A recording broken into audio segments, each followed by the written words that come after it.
তোমরা যারা এই বছর কল্যাণ ইউনিভার্সিটির আন্ডারে বিভিন্ন কলেজগুলোতে এনইপি সেকেন্ড সেমিস্টারের পরীক্ষা দেবে এবং তোমাদের যাদের বাংলা মাইনর বিষয়টি রয়েছে, আজকে তোমাদের বাংলা মাইনরের সিলেবাসটা তোমাদের সঙ্গে আলোচনা করা হবে। আর তোমরা যারা মনে করছো বাংলা মাইনরের পেইড নোট সংগ্রহ করবে, সম্পূর্ণ সিলেবাসের ওপর 2 নম্বর, 5 নম্বর, 10 নম্বরের সমস্ত প্রশ্ন উত্তর সহ নোটস পেয়ে যাবে।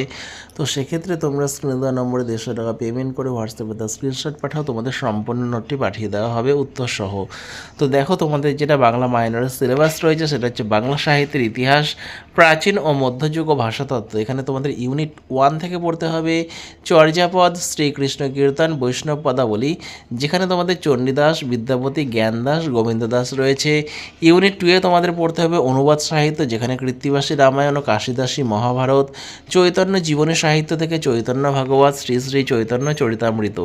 ইউনিট 3 তে তোমাদের পড়তে হবে মনসা মঙ্গল কাব্য, যেখানে তোমাদের মনসা মঙ্গল, যার উল্লেখযোগ্য কবি বিজয়গুপ্ত নারায়ণ দেব, চণ্ডীমঙ্গলে কবিকঙ্কন মুকুন্দ চক্রবর্তী, ধর্মমঙ্গলে গণরাম চক্রবর্তী, অন্নদামঙ্গলে রায় গুণাকর ভারতচন্দ্র, শাক্ত পদাবলীতে রামপ্রসাদ সেন, কমলাকান্ত ভট্টাচার্য। ইউনিট 4 এ তোমাদের রয়েছে বাংলা ভাষাতত্ত্ব, যেখানে ভাষার সংজ্ঞা ও বৈশিষ্ট্য, বাংলা ভাষার উদ্ভব ও ক্রমবিকাশ, প্রাচীন মধ্য আধুনিক বাংলা, ধ্বনির বর্গীকরণ, স্বরধ্বনি ও ব্যঞ্জনধ্বনির পরিবর্তনের ধারা, শব্দার্থ পরিবর্তনের ধারা, উপভাষার সাধারণ পরিচয়। তো এই টোটাল 4টে অধ্যায় কিন্তু তোমাদের এই সেকেন্ড সেমিস্টারে পড়তে হবে বাংলার। তো এই বাংলা মাইনরের নোটসটা যারা মনে করছো সংগ্রহ করে প্রিন্ট আউট করে পড়বে, তো সেক্ষেত্রে তোমরা স্ক্রিনে দেওয়া নম্বরে 150 টাকা পেমেন্ট করে হোয়াটসঅ্যাপে তার স্ক্রিনশট পাঠাও, তোমাদের সম্পূর্ণ নোটটি পাঠিয়ে দেওয়া হবে।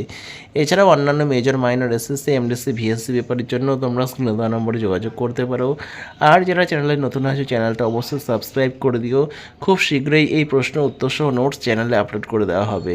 পারলে ভিডিওটা বন্ধুদের সঙ্গে শেয়ার করে দিও। তো ভিডিওটা শেষ পর্যন্ত দেখার জন্য তোমাদের অসংখ্য ধন্যবাদ।